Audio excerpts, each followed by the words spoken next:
suis toujours seule. La solitude a un peu envahi mon quotidien. J'ai l'impression que tout le monde se sent seul, que je devrais juste m'effacer au complet, puis ce serait mieux pour tout le monde. J'ai 37 ans et ma solitude est totale. J'ai peur d'un nouvel échec amoureux et je me rends compte que je m'isole de plus en plus. Comment sortir de cette solitude qui a fait de moi une loque sans projet et sans avenir? En réalité, c'est normal, au bout de 3-4 jours, c'est normal d'en avoir ras le cul d'être tout seul. C'est normal.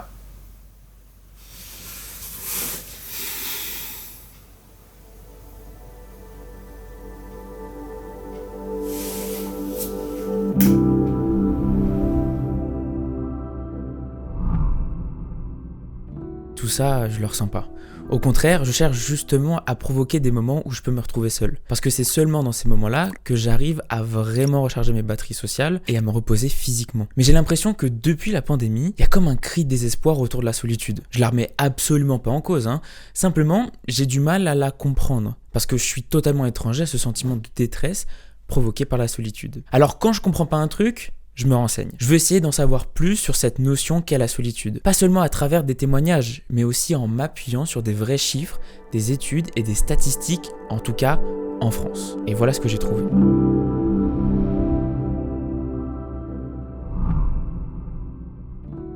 Durant mes recherches, un organisme ressort particulièrement, la Fondation de France. Depuis 2010, elle est à l'origine d'une série d'études annuelles en France sur la solitude. Nous allons nous concentrer sur celles menées de 2019 à 2024, car je tourne cette vidéo en début d'année 2025. Avant que je parle des études, faut savoir un truc. De vraies études scientifiques financées autour de la solitude, ça court pas les rues, malheureusement. Chose dite, on peut commencer. Il y a une véritable progression de la solitude entre 2019 et 2024. En 2019, 7 millions de Français étaient considérés comme isolés. En 2020, la pandémie du Covid-19 a exacerbé cet isolement, même chez des personnes qui ont l'habitude d'être entourées. Les confinements ont temporairement normalisé l'isolement, mais ils ont aussi aggravé ses impacts psychologiques. En 2021, malgré la levée des restrictions, le nombre de personnes isolées reste élevé, particulièrement chez les jeunes. Je pense qu'il y a une peur d'aller au contact des gens justement et puis je sais même pas comment on fait. Ma famille court et des fois je me dis putain, j'ai l'impression de pas faire partie du truc quoi. Et de commencer à courir quand tout le monde sait courir des 20 km et que toi t'es là, tu galères à courir 7 km, c'est vrai que ça isole dans un sens où t'as l'impression qu'ils peuvent pas comprendre, t'as pas envie que tout se tourne autour de toi, t'as pas envie de te lamenter sur ton truc non plus. C'est peut-être difficile d'avoir une vie sociale à côté d'une routine assez intense quand on va au travail, etc. On n'a pas forcément l'énergie ni le budget pour faire des sorties, j'imagine. J'étais un peu costaud pour ma taille, je faisais 1m40 pour 70 kg et du coup j'avais les moqueries de tout le collège. Déjà là, j'avais pas beaucoup de copines, je changeais souvent, donc jusqu'à la 3e, je suis resté toute seule, j'en avais marre de subir. Je suis là, toute seule, je me débrouille par mes propres moyens, je viens de trouver un travail, mais j'ai pas de famille qui m'encourage, personne qui m'accompagne. Les musiciens que je considérais comme des amis n'ont pas compris que je sois tombé malade et ils m'ont remplacé. Et ils ont préféré ne pas me reprendre après. Ces mots, ce sont des mots qui sont extraits d'entretiens que nous avons menés auprès de jeunes lorsque nous avons travaillé sur l'isolement social. J'avais plus envie de rien, je me levais limite avec une boule au ventre. J'ai beaucoup pleuré parce que j'avais l'impression d'être toute seule face à tout ça. J'ai beaucoup pensé à abandonner, à arrêter. Je pensais par moments à limite arrêter de vivre, quoi. C'était...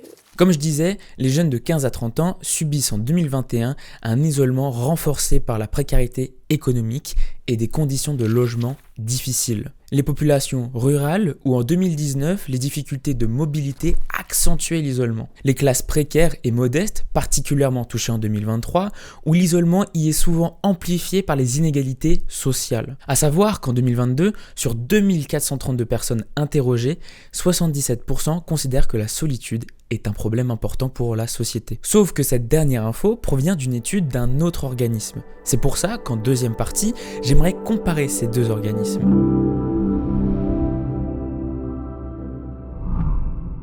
Nous avons d'un côté la Fondation de France, que je vous évoque depuis le début, et maintenant nous avons l'Institut français d'opinion publique, que je vais nommer l'IFOP, dont je n'ai pu trouver que 2 études, une de 2022 et une autre de 2024. Nous allons commencer par leur méthodologie. La Fondation de France adopte une approche mixte, combinant des enquêtes quantitatives et des études ethnographiques pour explorer les trajectoires individuelles. L'IFOP privilégie des sondages en ligne sur des échantillons représentatifs. Ensuite, l'axe de solitude. L'IFOP aborde une notion intéressante, la solitude choisie contre la solitude subie. Mais commençons par la Fondation de France. Elle se concentre sur l'isolement relationnel objectif, c'est-à-dire le nombre de contacts sociaux réguliers que nous avons dans notre vie. Ce qui me fait penser à une particularité linguistique que des personnes mettaient souvent en avant dans leurs témoignages de solitude. En français, on utilise un seul mot, solitude, afin de désigner le fait d'être seul. Mais en anglais, il existe 3 nuances pour exprimer cette notion. Alone, solitude et lonely. Alone correspond au fait d'être physiquement seul, sans personne autour de soi. Cette idée se rapproche de l'analyse de la Fondation de France, qui mesure la solitude de manière objective, uniquement basée sur le nombre de relations sociales dans notre quotidien. Solitude, en anglais, a une connotation différente. Elle peut être choisie, volontaire et même positive, car elle serait source de réflexion et d'un temps pour soi. C'est là qu'intervient l'IFOP. Dans leur étude de 2024, ils apportent une nuance importante. Parmi les 2432 personnes interrogées, 58% considèrent que la solitude peut être bénéfique lorsqu'elle est choisie, tandis que 21% cherchent à l'éviter à tout prix. Enfin, lonely désigne un sentiment d'isolement émotionnel. Il s'agit de cette impression d'être seul, peu importe le nombre de personnes qui nous entourent. Ce terme reflète la dimension subjective et émotionnelle de la solitude, souvent déconnectée des relations sociales objectives. Ces distinctions enrichissent notre compréhension de la solitude. Elles montrent qu'elle est peut-être perçue différemment selon le contexte, qu'elle soit choisie ou subie, physique ou émotionnelle. Mais dans tous les cas, la solitude a un impact, qu'il soit psychologique, social, physique et même économique.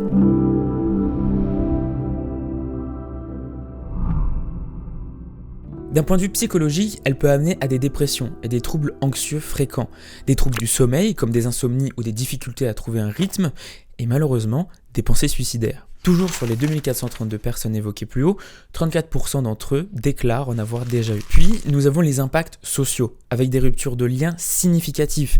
Et malheureusement, les interactions numériques ne comblent pas le besoin d'échanges réels. L'exclusion sociale est un repli sur soi, renforçant un cercle vicieux d'isolement. Nous avons également les impacts physiques, comme la dégradation de la santé générale, avec une prévalence accrue de maladies chroniques. Moins de relations sociales, c'est aussi moins de proches qui nous poussent à aller consulter ou à mieux manger. Autre hypothèse, les personnes seules seraient davantage touchées par le stress chronique, facteur de risque de maladies cardiovasculaires ou l'inflammation chronique, une réaction excessive du système immunitaire qui peut entraîner des pathologies comme le cancer ou des maladies neurodégénératives. Et l'impact qu'on soupçonne le moins, celui qui est économique. Il y a moins d'opportunités professionnelles, un réseau social réduit et un isolement au travail pouvant entraîner une perte de valorisation professionnelle. Mais aussi la précarisation. Les personnes isolées font face à des défis financiers amplifiés. Les deux organismes parlent heureusement de solutions possibles. La Fondation de France privilégie les approches collectives, comme renforcer les associations et développer des lieux de sociabilité par exemple. L'IFOP explore des solutions individuelles, notamment l'utilisation des réseaux sociaux ou l'adoption d'animaux de compagnie pour lutter contre la solitude. J'ai bien conscience que je condense ces études afin de vous partager ce que j'ai appris. Si vous souhaitez approfondir les points que j'ai évoqués, vous pouvez retrouver toutes les études mentionnées dans la description. Maintenant, avec tout ce que j'ai appris, je me sens beaucoup plus informé sur la solitude. Je visualise bien mieux la situation, car je réalise à quel point c'est un vrai fait de société, même un problème de société, qui est complexe et profond. Et pourtant, malgré tout ce que j'ai lu et compris, j'ai décidé de me barrer un mois dans une ville paumée.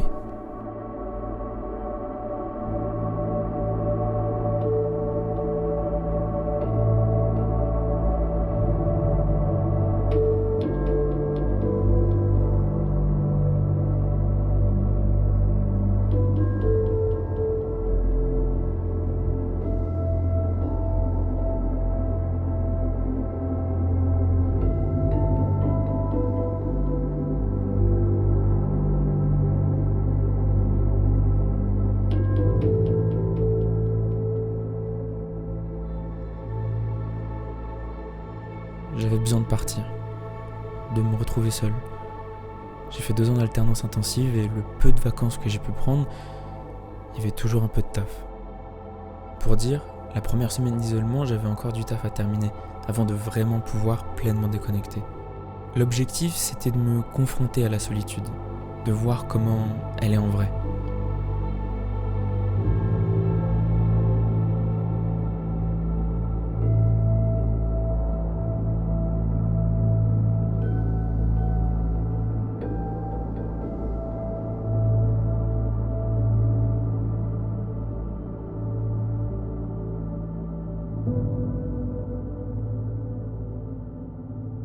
Et je crois que j'ai compris un truc.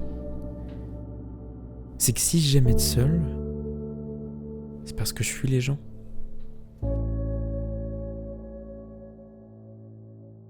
Tous les témoignages que je vois de gens qui partagent leur appréciation de la solitude se résument à une phrase « j'aime ça ». D'autres nuancent un peu et développent pourquoi il y a un intérêt dans la solitude, ses bénéfices et les bienfaits qu'elle peut provoquer. Mais je crois pas avoir vu de gens expliquer pourquoi ils aimaient ça. Qu'est-ce qui faisait qu'ils avaient un attrait particulier à la solitude ? Pour eux, c'était juste un fait. Ils aiment la solitude, point. Mais moi, j'avais une frustration. Bien que j'ai tendance à chercher des explications à tout et n'importe quoi, là, je sentais qu'il y avait une anguille sous roche. Comme s'il y avait une fissure sur le mur, mais qui devait pas être là à la base. Ce qui fait que j'ai commencé à creuser. Durant ce mois de solitude, j'ai pas eu de développement émotionnel fort envers qui que ce soit. Je crois que durant cette période, j'ai fait comme un sevrage de l'amour. Je dis pas que je le ressentais plus, mais il était plus nourri, plus alimenté, comme s'il était en veille. Pas totalement éteint, mais pas non plus actif. Ce truc qui maintient en vie ma capacité à ressentir l'amour. Ce qui me faisait sentir en vie, c'était le regard des autres. Et que pendant des années auparavant, je me suis construit dans l'espoir que l'autre m'aime. Et en vrai, même pas les autres en général, mais par ces autres, en qui j'ai placé un espoir, un pari, une envie, même une responsabilité. Celle qui m'aime pour que je me sente en vie. J'avais construit ma raison de vivre au travers du fait que ces autres me maintenaient en vie de par l'amour qu'ils pourraient me donner. Car j'avais une absence de sens, je me sentais absolument vide. Pourtant, j'avais l'art, la famille, des amis, un tas de choses pouvant donner l'impression de combler ce vide. Mais il était toujours et encore là, ce vide énorme qui cherchait à être comblé. Et les seuls moments où il se sentait un tant soit peu comblé, c'était dans cet instant d'espoir que ces autres m'aiment.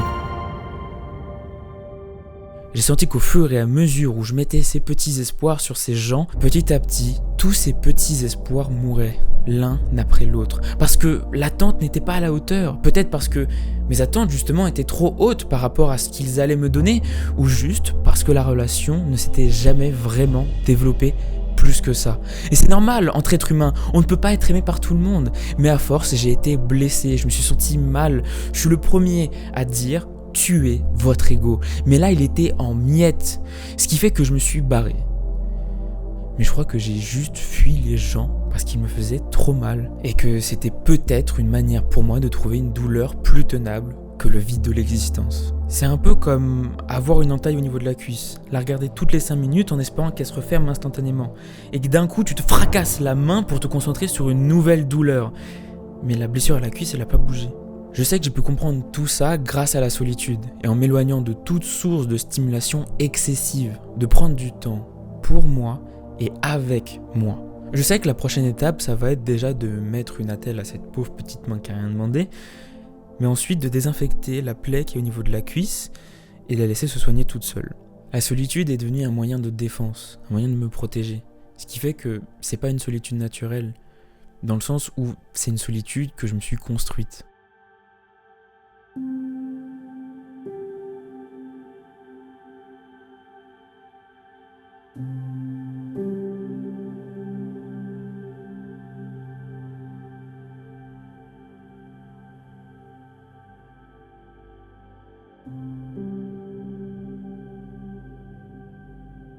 J'ai compris que j'étais seul pour m'échapper des autres, seul pour ne plus me sentir abîmé par eux, totalement conscient qu'ils sont absolument pas les fautifs, ça je le sais, j'ai compris tout ça.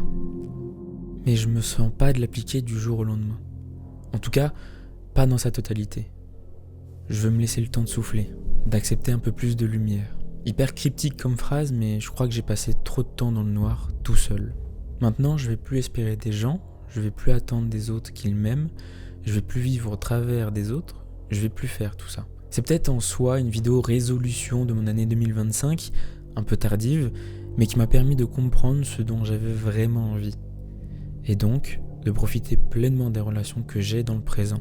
Bien sûr, je reste curieux des nouvelles relations que je pourrais me faire, mais surtout de ne plus placer d'attente dans ces nouvelles rencontres. De simplement profiter de l'amour de ceux qui m'aiment déjà et d'accueillir l'amour des gens plutôt que de l'espérer.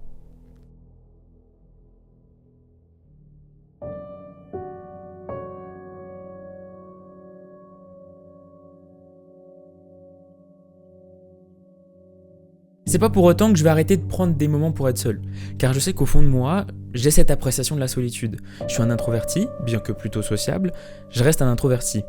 Et pour mieux me comporter avec les autres, c'est en me retrouvant avec moi. Et inversement, pour mieux me comporter avec moi, c'est en me retrouvant avec les autres. Je tenais à dire à tous ceux qui aiment être seuls, continuez à kiffer. Votre solitude n'est pas forcément due à des traumatismes ou des névroses ou des insécurités. Tout ce que je fais là, c'est du partage d'expérience. Un témoignage un peu plus poussé par rapport à d'autres vidéos que j'ai pu voir. Si ça résonne en vous, tant mieux. Et j'espère que ça vous aidera. Si ça résonne à l'inverse, tant mieux, parce qu'au moins j'ai l'impression de rassurer certains sur leur façon d'être. La solitude n'est pas un problème en soi, à partir du moment où vous l'avez choisi et si vous savez pourquoi vous êtes seul. Et justement, si ce n'est pas le cas, vous pouvez être aidé. Je vous mets à l'écran et en description tous les sites, les associations et les lignes téléphoniques pouvant vous aider. L'aide d'un professionnel est toujours recommandée.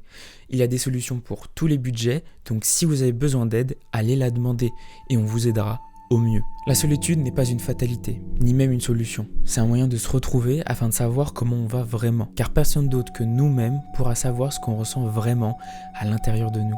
Pourtant, ce n'est pas en oubliant les autres qu'on pourra enfin faire la paix avec nous-mêmes. Lors des moments où nos démons essaient de nous tirer vers le bas, peut-être que les mains tendues par nos proches n'étaient pas là pour nous juger, mais au contraire, pour nous aider à remonter la pente.